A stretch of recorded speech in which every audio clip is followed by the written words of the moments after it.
tous les Outre-mer, c'est pareil.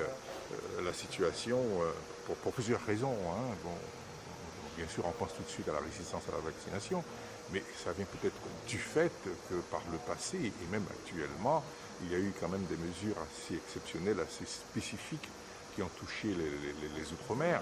Bon, je veux parler par exemple de l'insuffisance des capacités hospitalières, hein, parce que bon, ça aussi il faut le dire, si on prolonge l'état d'urgence sanitaire, c'est à cause de l'incapacité ou de l'impossibilité plutôt des hôpitaux de recevoir les malades.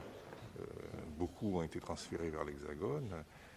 Il y a une insuffisance des infrastructures hospitalières dans les Outre-mer.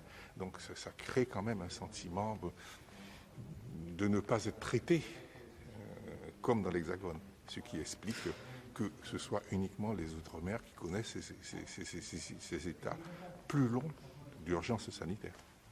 Oui, c'est vrai qu'il y a ce sentiment, redites-le peut-être moi, il y a ce sentiment de ne pas être traité de la même manière, finalement, un peu, enfin, on nous oublie. Écoutez, bon, vous savez, très souvent en Outre-mer, on fait la comparaison entre être français à part entière ou être français entièrement à part.